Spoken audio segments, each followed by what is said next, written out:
আসসালামু আলাইকুম। রাকিবস মম চ্যানেলে সবাইকে স্বাগত। নতুন আরও একটি ব্লগ ভিডিও নিয়ে আমি মুক্তামণি হাজির হয়েছি আপনাদের সাথে। আশা করছি যে যেখান থেকে যে অবস্থায় আমার আজকের ভিডিওটি দেখছেন, আল্লাহ তাআলার অশেষ রহমতে সবাই ভালো আছেন, সুস্থ আছেন। আমিও আমার পরিবার পরিজন নিয়ে আলহামদুলিল্লাহ ভালো আছি। গতকালকে একটি প্রয়োজনীয় কাজে আমি আমার বাবার বাড়ি গ্রামে এসেছি।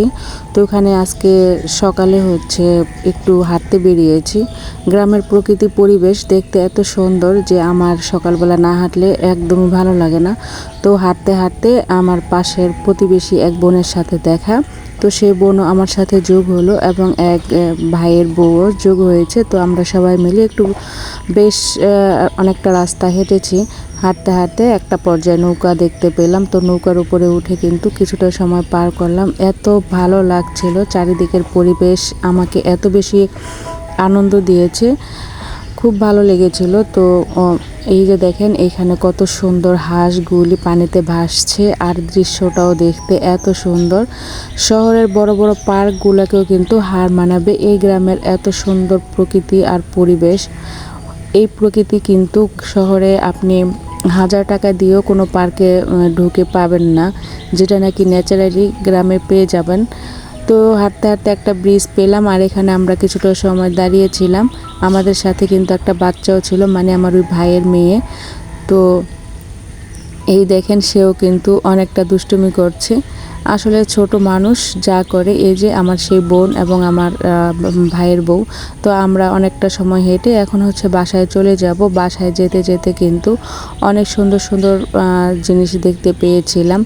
আমার বোনকে আমরা অনেকটা পিছনে রেখে চলে গিয়েছিলাম। তো আমার বোন বলতেছিল যে দাঁড়াও আপু, আমাকে নিয়ে যাও। আর ও কিন্তু আমাকে অনেকটা ভিডিও করে দিয়েছিল। এই যে দেখতে পাচ্ছেন এগুলো কিন্তু ওই ভিডিও করে দিয়েছে, আর আমিও অনেক ভিডিও করেছি। তো আস্তে আস্তে বাসায় চলে আসছি হাঁটতে হাঁটতে আর কি। বাসায় এসে মা বলল যে একটু আলুর বোয়া করবে, তো সেই জন্য আমি একটু আলু কেটে দিলাম মাকে, আর মা সে এখানে বসিয়ে দিয়েছে। আসলে গ্রামের বাড়ি এলোমেলো দেখে বুঝবেন না যে তারা এলোমেলোই থাকে। গ্রামের মানুষ কিন্তু এভাবেই তাদের জীবনযাপনগুলো করে থাকে। এদিকে আলুর বোয়া হয়ে গিয়েছে। তো পাশের বাড়ির এক খালা এসেছিল আমাদের এখানে কথা বলতে, আমার সাথে দেখা করতে। তো মা কিন্তু তাকে বসিয়ে দিয়েছে খাওয়ার জন্য।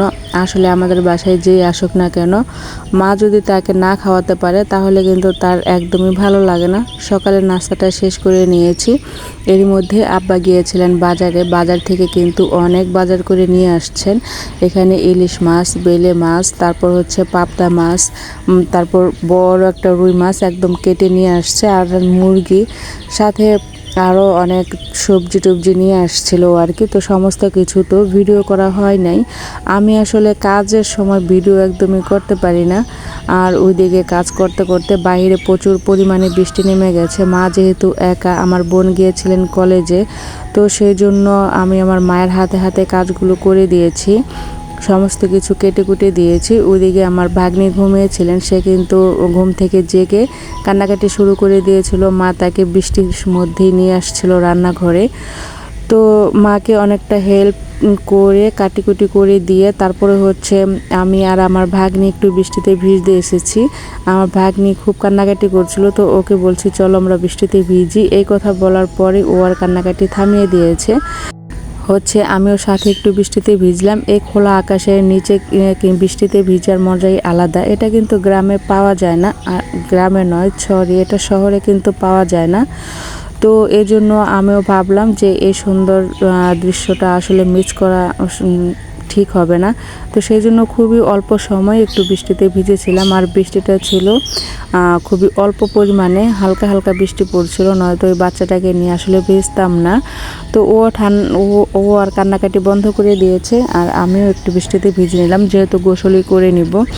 আর এরই মধ্যে মায়েরও রান্নাবান্না শেষ হয়ে গেছে। এখানে মা কিন্তু অনেক আইটেম রান্না করেছেন, চাল কুমড়া ভাজি, বেলে মাছ, তারপর মুরগির তরকারি, এরপর গরুর গোশত ছিল আগের দিনের, আর রুই মাছটাও রান্না করেছিলেন। যেহেতু আমরা মানুষ খুবই কম, তাই অল্প অল্প করে রান্না করেছেন। এগুলো কিন্তু অনেকটাই থেকে যায়। আর এখানে আমি খেতে খেতে রাস্তায় দেখলাম ঘিগুলো খাবার খুঁজতেছে, তো আমি ওদেরকে একটু খাবার দিলাম আর ওরা কিন্তু পাখিটাও খাইতেছিল খুব মজা করে, আর অন্যগুলো কিন্তু উড়ে গিয়েছে। আজকের মতো কিন্তু এখানে বিদায় নিয়ে নেব, কথা হবে আগামী ভিডিওতে। সেই পর্যন্ত সবাই ভালো থাকবেন। আল্লাহ হাফেজ, আসসালামু আলাইকুম।